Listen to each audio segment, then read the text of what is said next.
Students, welcome back to simply tutor classes. Students, जैसा कि हमने लास्ट क्लास में टीम बिल्डिंग अपना चैप्टर स्टार्ट किया था, जिसमें हमने कुछ पार्ट्स जैसे कि टीम बिल्डिंग क्या होती है, टीम बिल्डिंग की प्रोसेस वो कवर कर ली थी।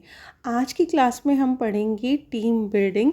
एक इफ़ेक्टिव टीम बनाने के लिए क्या क्या करना होगा, एक सक्सेसफुल टीम कैसे बिल्ड कर सकते हैं, इसके अलावा एक टेक्निकल टीम को इफ़ेक्टिवली कैसे मैनेज करेंगे, क्या बेनिफिट्स होते हैं इफ़ेक्टिवली टीम मैनेज करने को, और टीम मेंबरशिप के बारे में।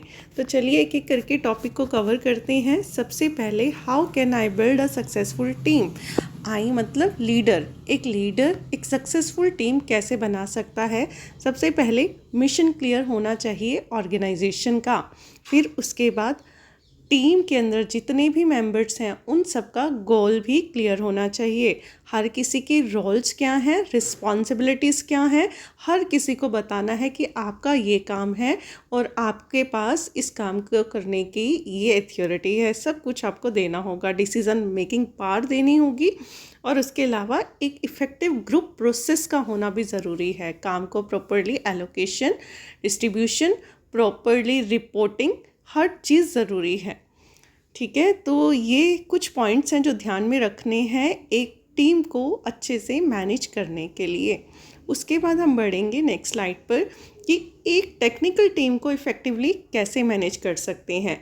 तो एक इफ़ेक्टिवली जो टीम है, एक टीम जो टेक्निकल टीम है उसे मैनेज करने के लिए सबसे पहले तो एक लीडर का होना ज़रूरी है।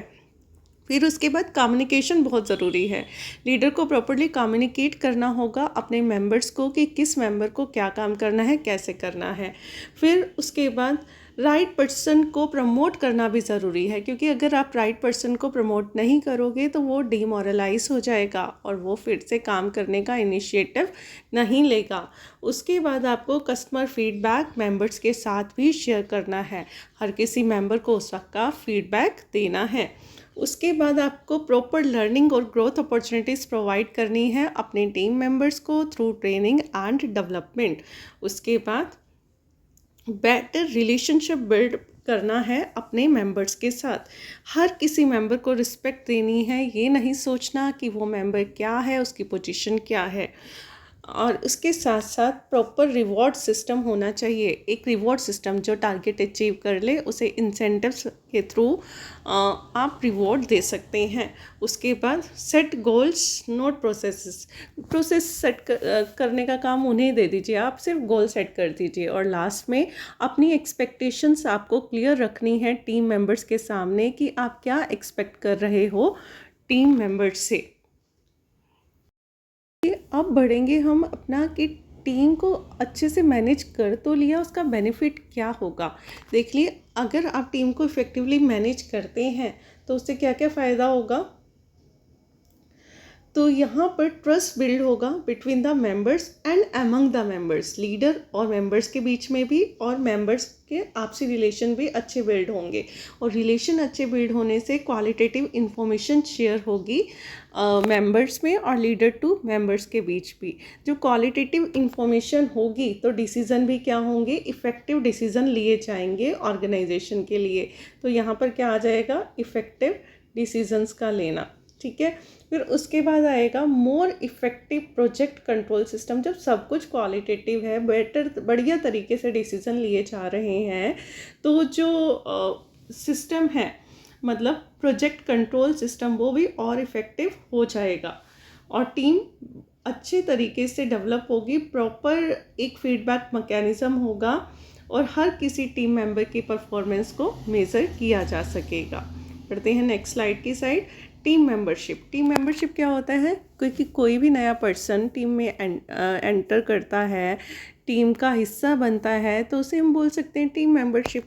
अब टीम मेंबरशिप के लिए क्या क्या होना चाहिए, देखिए यहाँ पर है works for consensus on decision. हर किसी की सहमति ज़रूरी है। कोई भी डिसीज़न लिया जा रहा है ऑर्गेनाइजेशन में तो हर मेंबर की सहमति उसमें होनी चाहिए।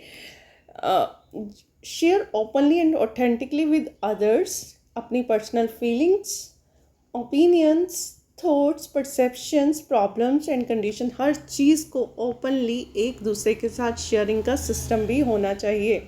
इसके बाद सबको डिसीजन मेकिंग प्रोसेस में इन्वॉल्व करना है। प्रॉपर ट्रस्ट सिस्टम होना चाहिए between the members and between the leader and the member. Support system होना चाहिए और हर किसी मेंबर के लिए जेन्युइन कंसर्न होना चाहिए। On problems rather than blaming them other. कोई गलती हो भी जाती है तो उसे एक्सेप्ट करना चाहिए। एक्सेप्टेंस क्या होगा, आपके ग्रोथ का एक ज़रिया बनेगा कि आप एक्सेप्ट कर रहे हो तो मतलब आपको खुद रियलाइज़ होगा ये जो मिस्टेक है वो रिपीट नहीं होगी। आगे है when listening attempt to hear. देखिए एक attempt to hear and interpret communication from other point of view. हम जो भी चीज़ सुन रहे हैं वो अपने पॉइंट ऑफ व्यू के अलावा सामने वाले का पॉइंट ऑफ व्यू भी ध्यान में रखकर समझना होगा। इसके बाद influence other by involving them in the issue. हर किसी को प्रॉब्लम में इन्वॉल्व करो, जिस प्रॉब्लम को आप सॉल्व कर रहे हो। उससे क्या होगा, उन्हें लगेगा they are the members of the team as well as the organisation. और मोरल इंक्रीज करने में भी इसका कहीं ना कहीं हाथ होता है। फिर उसके बाद encourage the development of other team members.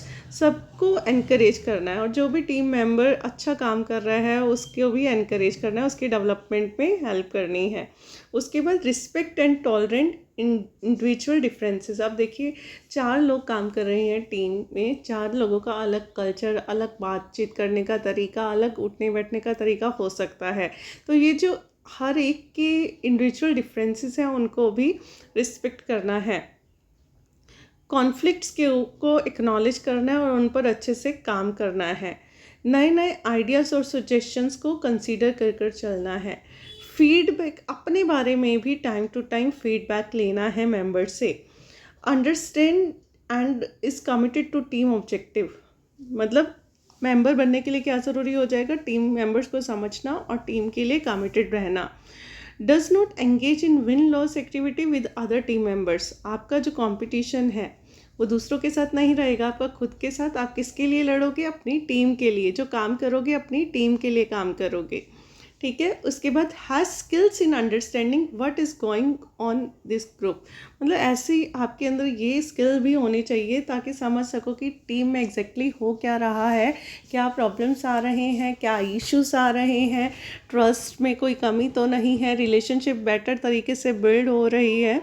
तो ये एक अच्छा टीम मेंबर बनने के कुछ निशानियां हैं। तो यहाँ पर ये टॉपिक हमारा यहीं कंप्लीट होता है। आई होप आपको क्लियर हुआ होगा। फिर भी आपका कोई डाउट है तो आप अपना क्वेश्चन कमेंट बॉक्स में डालकर पूछ सकते हैं। जिसने चैनल अब तक सब्सक्राइब नहीं किया है वो चैनल को सब्सक्राइब कर दीजिए, बेल आइकन दबा दीजिए ताकि जब भी कोई नई वीडियो आती है तो आप तक इजीली पहुंच सके, आपको नोटिफिकेशन मिल सके। इसके साथ ही हम ये क्लास यहीं वाइंड अप करते हैं। Thank you so much.